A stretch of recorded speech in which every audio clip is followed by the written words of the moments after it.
The Battle of Gettysburg was fought from July 1st to July 3rd in 1863. It is thought to be the most important battle of the Civil War.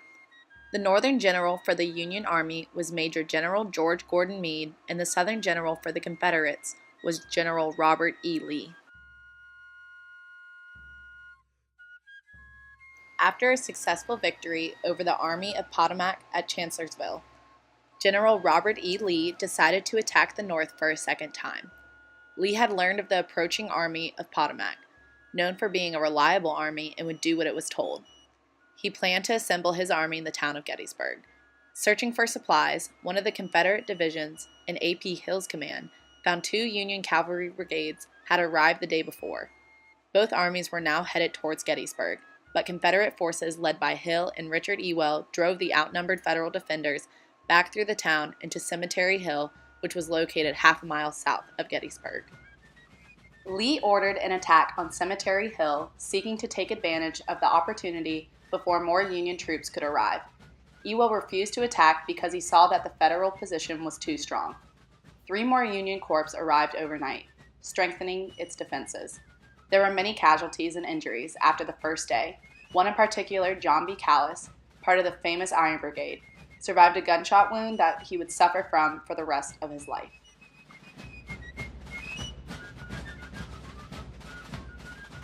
The Union Army had a strong position from Culp's Hill to Cemetery Ridge. Lee decided to attack against the advice of his second-in-command, James Longstreet. Lee ordered Longstreet to lead an attack on the Union left and Ewell's corps to attack the Union right. Longstreet's troops did not get into position until 4 p.m., when they opened fire on Daniel Sickles' Union corps. Bloody fighting occurred over the next several hours along Sickles' line, stretching from Devil's Den into a peach orchard and a wheat field and on the slopes of Little Round Top. The Federals lost the orchard, the field, and Devil's Den, but held Little Round Top. Sickles was seriously injured. Both Confederate fronts advanced onto the Union, but the Union forces stalled their attacks by dusk. Both armies suffered extreme casualties, with 9,000 or more deaths on both sides.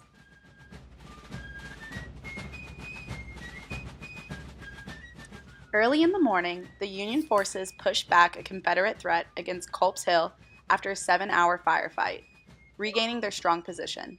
Lee believed they were on the brink of victory the day before, so he sent 3 divisions under George Pickett against the Union center on Cemetery Ridge.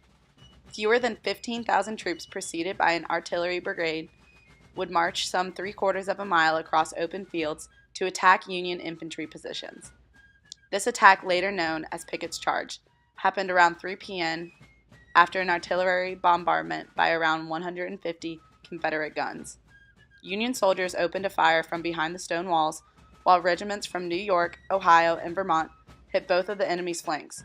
The Confederates were caught from all sides, and barely half of the Confederates survived. Pickett's divisions lost 2/3 of its men. Lee and Longstreet clamored to bolster up their defensive line after the failed attack. Lee waited for a counterattack, but it never came. Lee withdrew his suffering army towards Virginia, knowing his hopes for foreign recognition of the Confederacy was erased. In Robert E. Lee's personal account of the battle, he states how the conduct of the troops was all that I could desire or expect, and they deserve success so far as it can be deserved by heroic valor and fortitude. Lee had suffered a tactical and moral defeat. Lee's army suffered not only a loss in irreplaceable personnel, but a loss in its sense of invincibility. The Battle of Gettysburg immutably turned the tide of the Civil War in the Union's favor. General George Meade states in his remembrance of the battle that it is impossible in a report of this nature to enumerate all the instances of gallantry and good conduct which distinguished such a hard-fought field as Gettysburg.